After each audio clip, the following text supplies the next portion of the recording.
Nah Pak, anak-anak muda seperti ini kan penghasilan mereka belum tetap, penghasilan mereka belum signifikan. Kalau Jerry kerja aja belum, jadi belum punya penghasilan. Apakah bank mau kasih pinjaman? Secara umum tidak, tapi ada caranya.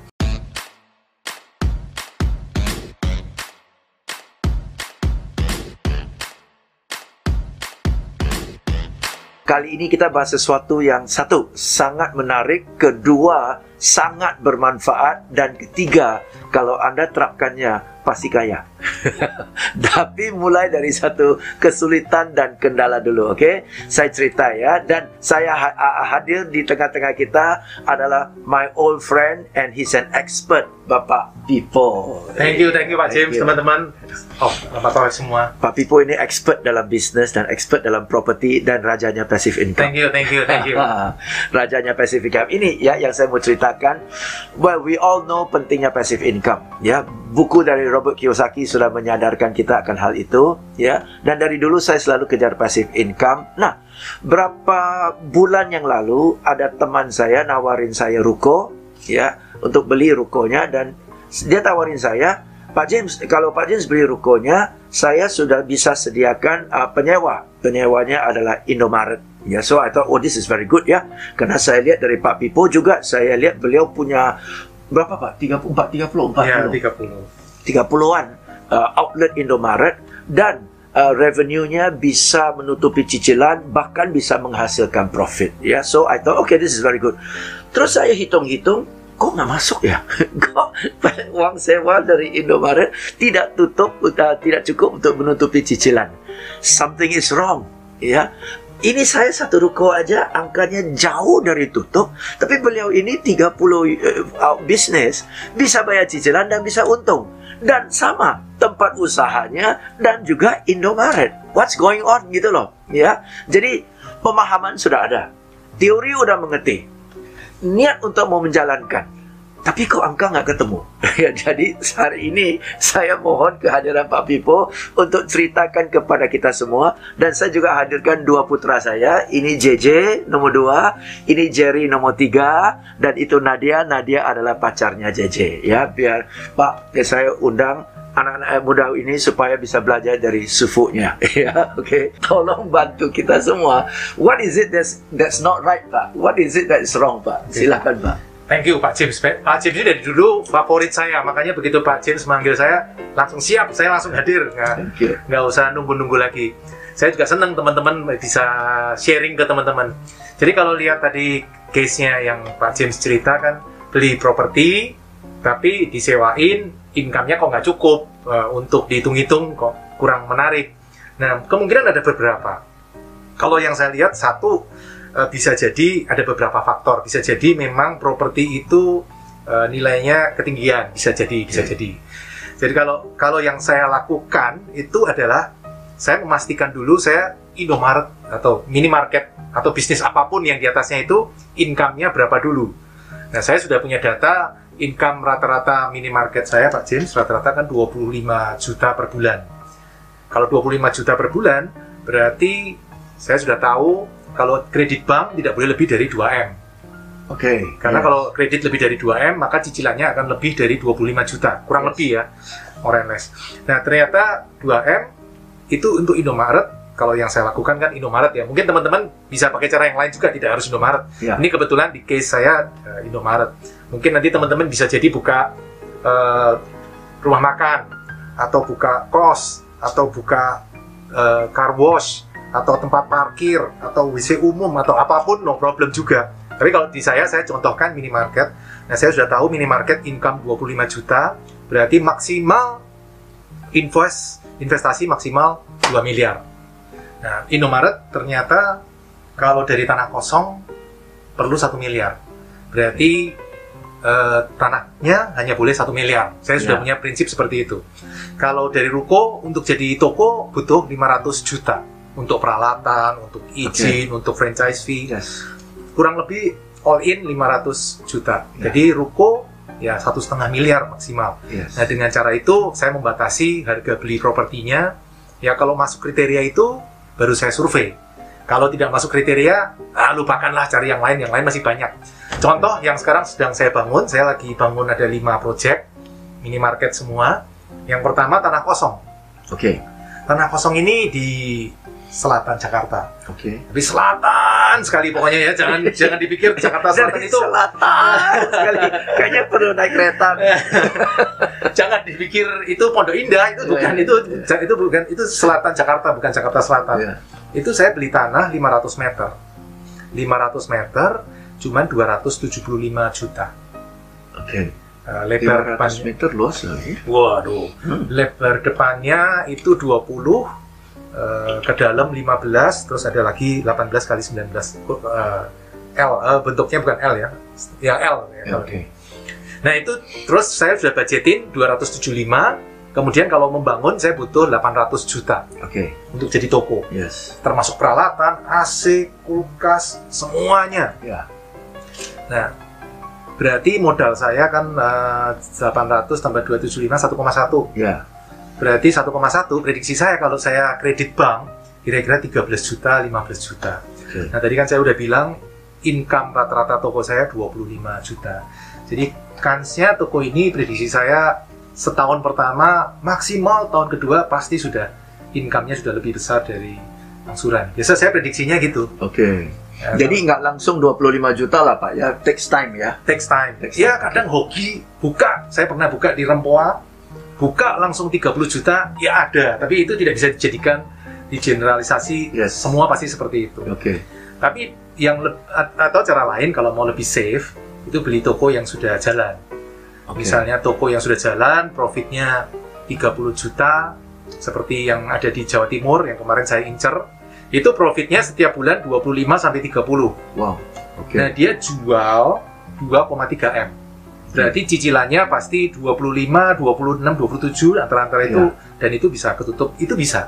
Tapi nyari seperti itu aman, Pak James, tapi problemnya lebih sulit. Nyarinya lebih sulit. Jadi, karena itu udah plus kan, siapa yang mau lepas kan?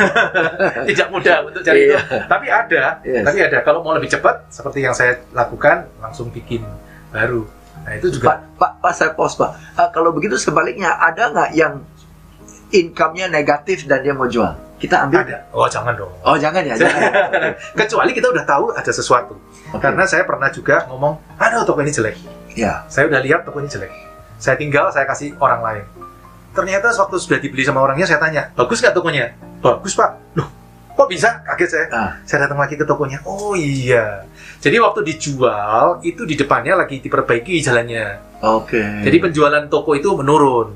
Nah, waktu dibeli orang itu, kemudian jalannya udah jadi tokonya jadi bagus. Itu bisa, faktor itu juga bisa.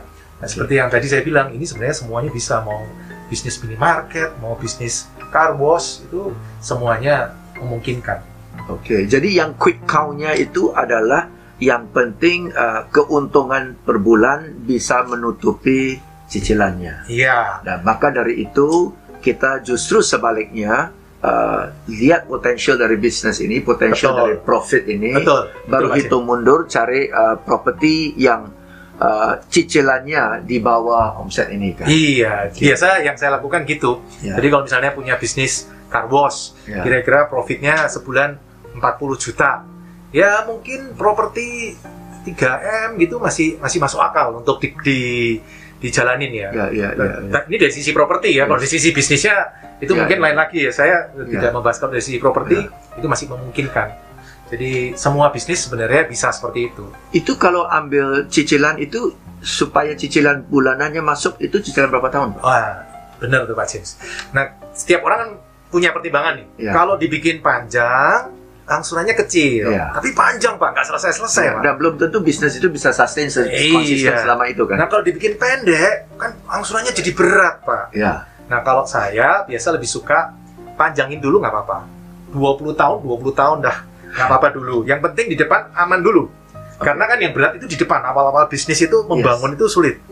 Nah nanti kalau ternyata cicilannya saya set 25 juta, ternyata income tokonya 30-40 juta, itu happy problem, gampang. Itu tinggal ngomong datang ke banknya, bang mau dipercepat nih, kamu dibikin lebih cepat di pelunasan. Atau kalau banknya ngeyel, pindah ke bank lain, cari kredit yang angsurannya lebih ini tapi lebih cepat, lebih tinggi tapi lebih cepat, nggak apa-apa juga.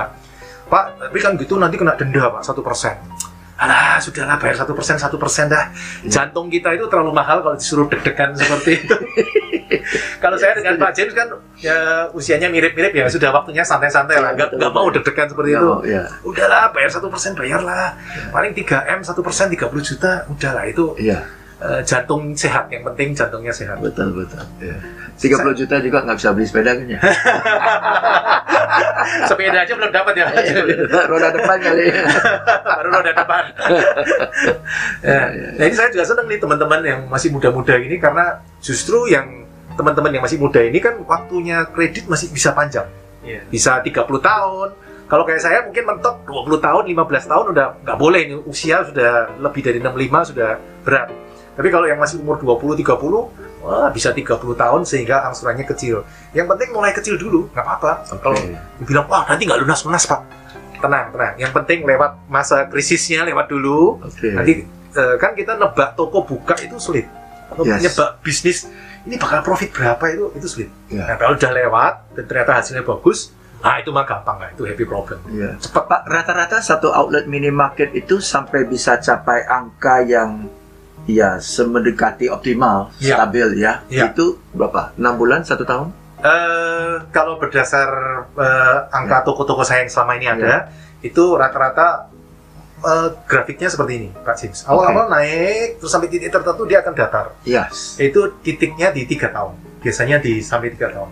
Ada daerah-daerah tertentu yang langsung tinggi, ini ada. Enak banget tuh. Iya, ada. Misalnya daerahnya padat di Jakarta Selatan, atau di Tangerang Selatan yang daerahnya padat, tapi nggak ada kompetitor, karena selama ini daerah itu mungkin terlupakan sama orang-orang, atau aksesnya agak sulit. Nah itu bisa kejadian seperti itu. Nah Pak, anak-anak muda seperti ini kan penghasilan mereka belum tetap, penghasilan mereka belum signifikan. Bahkan kalau Jerry kerja aja belum, jadi belum punya penghasilan. Apakah bank mau kasih pinjaman? Ada. Nah, secara umum tidak, tapi ada caranya. Caranya biasanya namanya kredit waralaba. Kalau kredit waralaba itu dia nggak ngelihat persen to persen, dia ngelihatnya bisnisnya apa ini, waralabanya apa ini. Bahkan saya pernah nanya ke mereka, oh tenang Pak, ibu rumah tangga, maaf nih, maksudnya yang nggak punya penghasilan, kita bisa approve Pak, itu no problem, karena yang kita lihat sebenarnya bukan, maaf nih ya, nasabah tersebut ya. Tapi kan ini kredit waralaba untuk diberikan kepada minimarket waralaba yang sudah puluhan tahun pengalaman pembiayaannya, sehingga relatif safe. Dan mereka biasa mensyaratkan uang dari minimarketnya wajib store ke mereka dulu, baru boleh kita nikmati sisanya. Jadi secara banking juga mereka ngelihatnya, oh ini safe.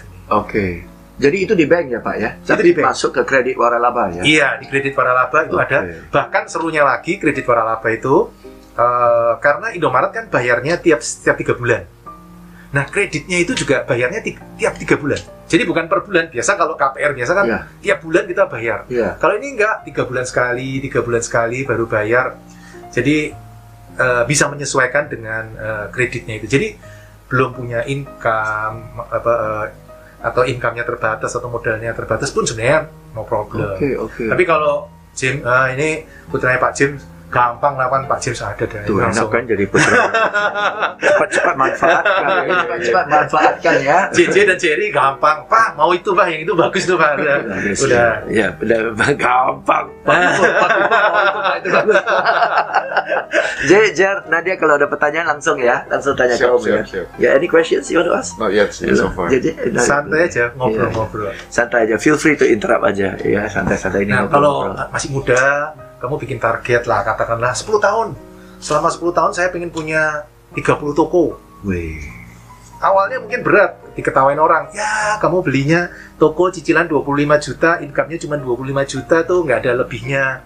Tapi nanti setelah lunas 30 toko, kalau satu toko 30 juta atau 25 juta, ya passive income udah dapet, udah tinggal jalan-jalan lah. Kamu bisa naik sepeda motor keliling dunia, mau naik mobil keliling dunia. Saya lagi senang nonton YouTube yang orang naik motor keliling dunia. Wah ternyata seru juga ya. Sayang sekarang saya bangun passive income-nya setelah umur 30 ke atas. Coba saya bangun passive income-nya masih umur 20, wah umur 30 udah lulus, udah tinggal jalan-jalan. Nah, itu ngegas nih sekarang. Iya. Biasa orang baru mikir passive income setelah 35. Makanya ini beruntung sekali. Ini udah masih umur 20 sudah belajar passive income, itu luar biasa. Investasi yang terbaik adalah dari otak kita. Karena itu, subscribe channel saya dan ikuti terus video-video saya. I'm Rico Lender.